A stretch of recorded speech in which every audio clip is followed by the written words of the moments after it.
Hi guys, මාස 5කට පස්සේ නේද ආවේ. ඔව් මාස 5කට පස්සේ නැවතත් ඉතින් අද යන්නේ කොහොමද? දැන් බෑක් එන්ඩ් ගැන සාමාන්‍ය නොලෙජ් එකක් තියෙනවා. අද බලමු අලුතින් ප්‍රොජෙක්ට් එකක් ඕපන් කරලා ෆ්‍රන්ට් එන්ඩ් එකට අලුත් ෆ්‍රේම්වර්ක් එකක් දාලා ඒ කියන්නේ ෆ්‍රන්ට් එන්ඩ් ෆ්‍රේම්වර්ක් එකකුයි බෑක් එන්ඩ් ෆ්‍රේම්වර්ක් එකට Laravel Vue යූස් කරලා අපි ප්‍රොජෙක්ට් එකක් කරන්නේ කොහොමද කියලා. Audio Jungle.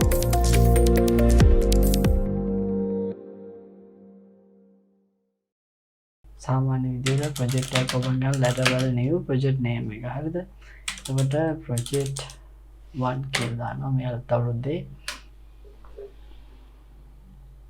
ඊට පස්සේ මුලින්ම අපෙන් අහනවා මොකද්ද අපි පාවිච්චි කරන starter kit එක කියන්නේ මේ අපි මෙහෙම එකක් හිතමුකෝ.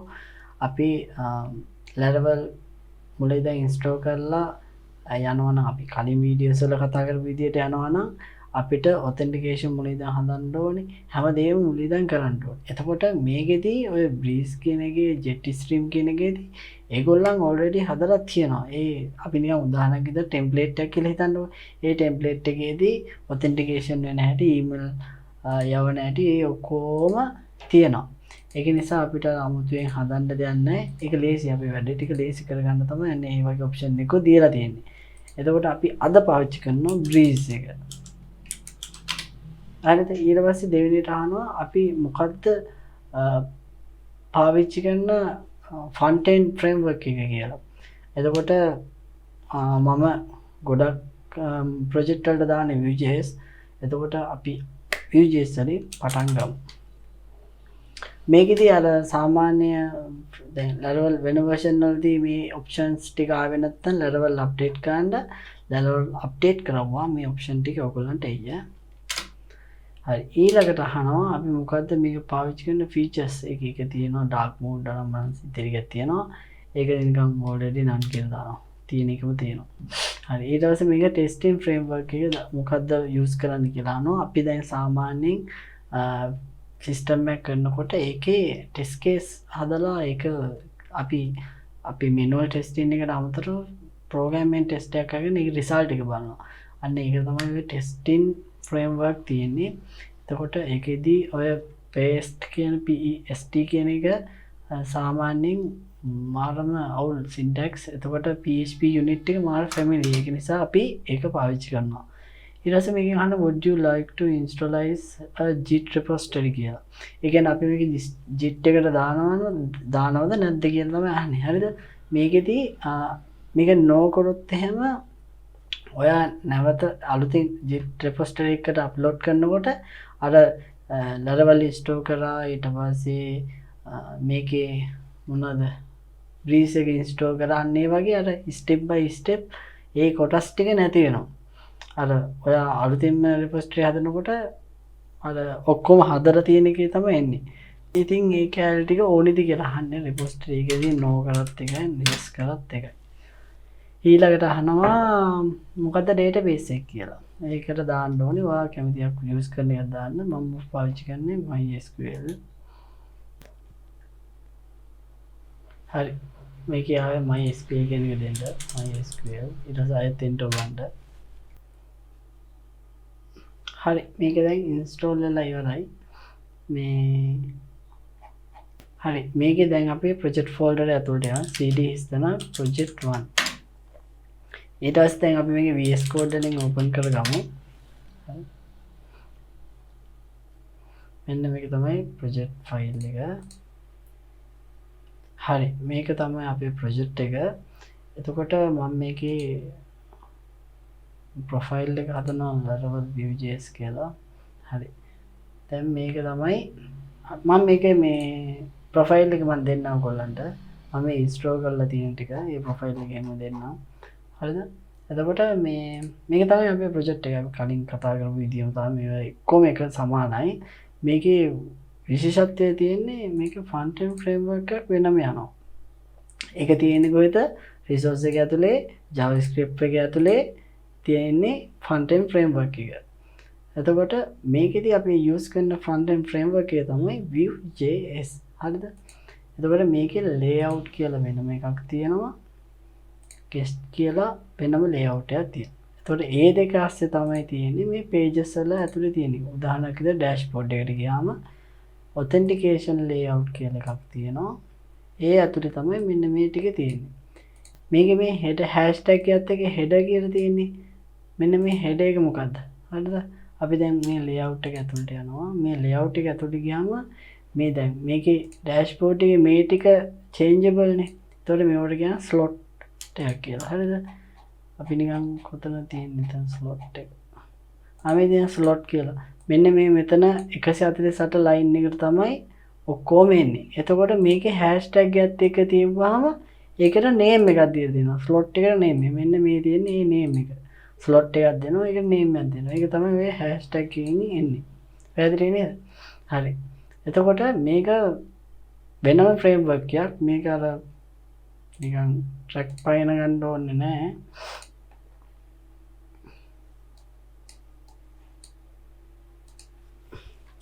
Vue.js. එතකොට මේකේ තියෙනවා version දෙකක් තුනක් තියෙනවා. එතකොට මම පාවිච්චි කරලා තියෙන Vue.js 2 එකයි Vue.js 3 එකයි. version එක කොහෙද තියෙන්නේ?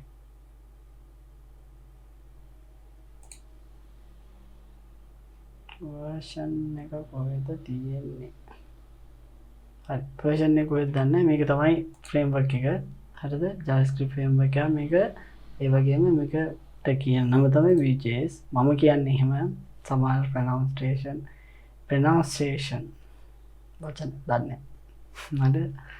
එතකොට මේකල්ලා මේ documentation එකේ තියෙන විදිහට අපි සම්පූර්ණයෙන්ම front end මේ back end framework එක නැතුව install කරන විදිහ අනම්මනම් ඒව තමයි තියෙන්නේ. එතකොට මේක refer කරලා අපිට ඉගෙන ගන්න පුළුවන් කොහොමද මේකේ front end framework එකේ වැඩ කරන්න කියන එක. මේ මුළු code එකම ඒ කියන්නේ මේකේ තියෙන විදියයි මේකේ තියෙන විදියයි පොඩි වෙනස්කම් තියෙන්නේ. එතකොට ඒක පොඩ දේවල් කරනවා තමයි ඉගෙන ගන්න. හරිද?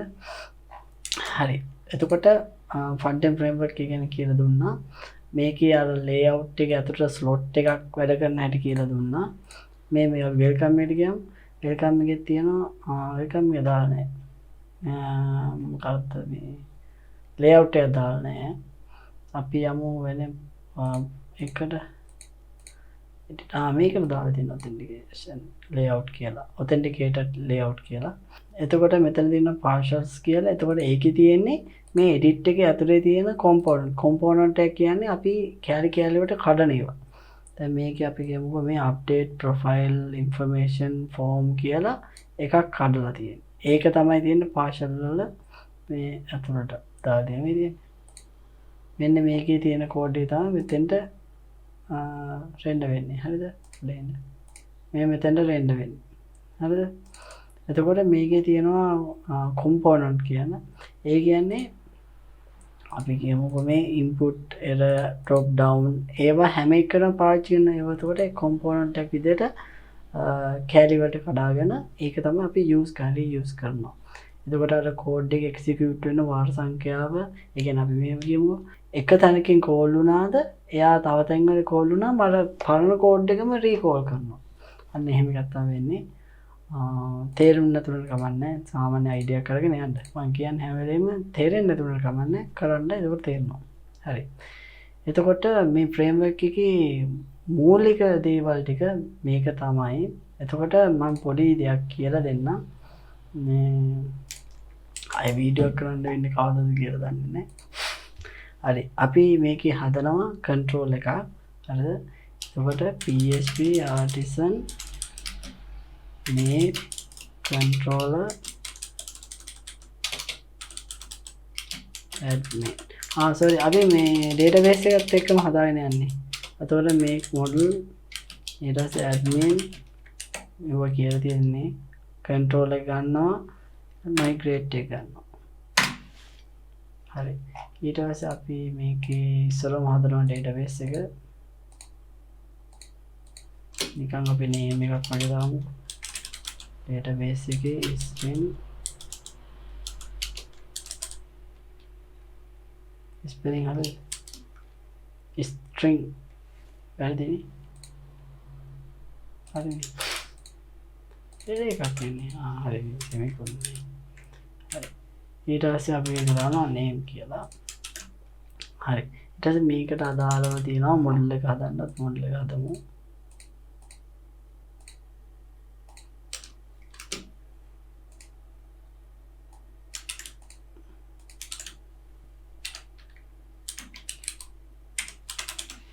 හරි ඊට පස්සේ අපි මේකේ control එක හැදිලා තියෙන්නේ admin control කියලා අපි ඒකේ function එකක් හදමු public function එකක් හදන්න මේකට අපි දාමු index කියලා data return නේ data type එක return data type එක ඕනේ ඒක අයින් කළා හරි දැන් මෙතනින් අපි කොහොමද front end framework එකක් view කරන්නේ එතකොට අපි කරන්න තියෙන්නේ return කරනවා ඉනේෂියාද ඉනටියාද මන්ද මකරිය මේ ප්‍රනවුන්ස් කරන්න කොහොමද දන්නේ නැහැ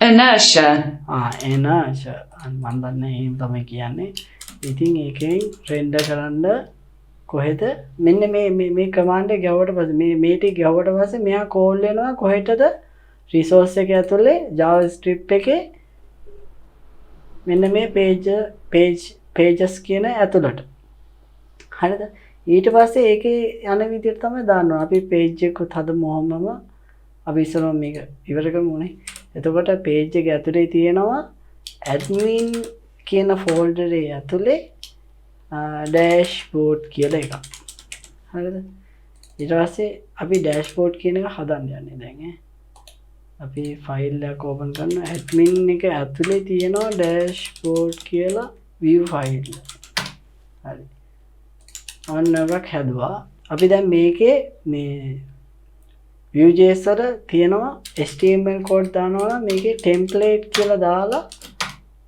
ඒක ඇතුලේ තමයි අපි code එක දාන්න ඕනේ හරිද අපි මේකේ dashboard හරිද හරි එතකොට මේකේ JavaScript දානවා නම් script setup කියලා දාලා මෙහෙම තමයි දාන්නේ එතකොට මේ අලුත් version එක පරණ version එකේදී වෙන්නේ script කියලා අපි සාමාන්‍ය විදිහට තමයි දාන්නේ මෙන්න මෙහෙම තමයි දාන්නේ එතකොට tutorial බලනකොට එකක මෙහෙම තියෙනවා එකක මෙහෙම තියෙනවා කියලා නිකන් අවුල් යන්න එපා අලුත් ක්‍රමයේ තමයි මේ script setup කියලා දාගෙන යන එක හරි දැන් එතකොට මේ page එක අපි view කරන්න ඕනේ. ඉස්සරෝම මේක ටෙස්ටින් නේ. හරි. දැන් මේක අපි දැම්මා semicolon දැම්මා. හරි. දැන් මේකේ web එක හදන්න ඕනේ. web එකට ගියා. මේ මේගොල්ලෝ authentication ඔක්කොම හදලා තියෙනවා. 아무튼 හදන්න ඕනේ නැහැ. හරි. web එකට ගියා. මම මේකම copy එකක් දාගන්නවා. ඊට පස්සේ මේකේ දානවා admin dashboard කියලා. ආරය මේක controller file එකක් ඇස්සේ තියෙන්නේ එතකොට control number දෙනවා control admin control එක මේක class එකක් කිව්වා ඊට පස්සේ මොකක්ද function index හරිද දැන් මේක ගැව්වහම එන්න ඕනේ අරක හරිද දැන් මේකෙදි අපි කලින් කතා කරා Laravel වල තියෙනවා server එකක් කියලා PHP server එක නෑ නැත්නම් අපි example එක ඇතුළට දාගෙන එහෙම run කරන්න මේක එහෙම නෙවෙයි Apache server එක ඒක ඇතුළෙන්ම දෙනවා එතකොට දැන් front end framework එක පාවිච්චි කරන නිසා අපි back end framework එකට වෙනම server එකක් front end framework එකට වෙනම server එකක් run කරන්න ඕනේ එතකොට අපි මුලින්ම back end framework එක run කරමු ඒ කියන්නේ Laravel framework එක එතකොට ගහන්න ඕනේ මොකද PHP artisan serve කියලා දාලා enter ගන්න. හරි. දැන් ඕම් back end framework එක වැඩ කරනවා. ඊළඟට අපි කරන්න ඕනේ front end framework එක run කරන්න ඕනේ. එතකොට npm run dev කියලා ගහලා enter ගන්න. හරිද? එතකොට ඒ front end framework එක වැඩ කරනවා. දැන් අපි මේක on කරලා බලමු කොහොමද එන්නේ කියලා. හරි. ඕම් front end framework එක ආවා. දැන් මේකේ database තියෙනවනේ. දැන් මේ ඩේටාබේස් එකට හදන්න ඕනේ. ඒ හදලා මෙන්න මේ ටේබල් ටික මයිග්‍රේට් කරන්න ඕනේ. ඇඩ්මින් කියලා අලුතෙන් එකක් අපි හදුවා. අන්න ඒ ටික දවුටෙන් මට මිස් වෙනවා. මෙන්න මේ ඇඩ්මින් ටේබල් එකයි මේ අනිත් ටේබල්ස් ටිකයි මයිග්‍රේට් කරගන්න ඕනේ. ඒකේ කමාන්ඩ් එක php artisan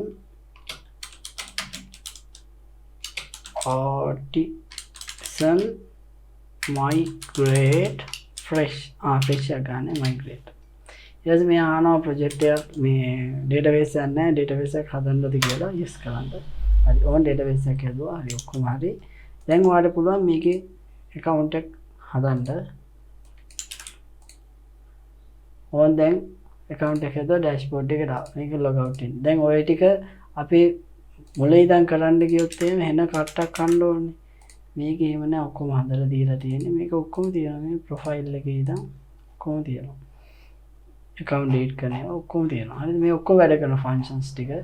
ඕගොල්ලෝ හිමීට බලන්න මේ කෝඩ් අස්සට ගිහලා මොකද්ද මේ කරලා තියෙන්නේ කියලා. මේකේ ඔය ඔටෝ හදලා තියෙන එකේ කෝඩ් ටික තමයි app එක ඇතුලේ HTTP control වල authentication ඇතුලේ අරගේ වැඩ කරන හැම එකක්ම තියෙනවා. දැන් මේ ටික කොහෙද තියෙන්නේ? කොහින්ද ඒ කියන්නේ root එක කොහෙද තියෙන්නේ කියලා හොයද්දි මෙන්න මෙතන තියෙන what.php කියලා මේක ඇතුලින් තමයි වෙන්නේ. හිමීට එකින් එකට ගිහිල්ලා කලබල නැතුව බලන්න. එතකොට ඉගෙන ගන්න පුළුවන්.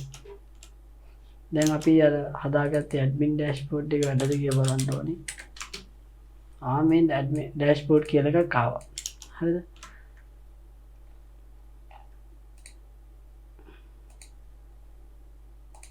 හරි. ඒ කියන්නේ මෙන්න මේ page එක run වෙනවා. එතකොට ඔය විදිය තමයි වැඩ කරන්නේ. හරි. ඔයගොල්ලන් මේකේ අනිත් වීඩියෝස් ටික බලලා නැත්නම් මේ ටික බලන්න අනිවාර්යයෙන්ම මේ ප්ලේලිස්ට් එකක් දාලා තියෙනවා Laravel සම්බන්ධව. එතකොට මේ ප්ලේලිස්ට් එක අනිවාර්යෙන් බලන්න. එහෙම බැලුවේ නැත්නම් ඔයගොල්ලන්ට බේසික් ටික දන්නේ නැහැ. එතකොට ඒක ප්‍රශ්නයක් වෙන නිසා අනිවාර්යෙන් ඒක බලන්න. හරිද? මේ channel එක subscribe කරලා නැත්නම් subscribe කරන්න. වීඩියෝස් හොඳයි නම් මේව ඔයගොල්ලන්ට වැදගත් නම් subscribe කරන්න. නැත්නම් ඕලන්නේ. Audio Jungle.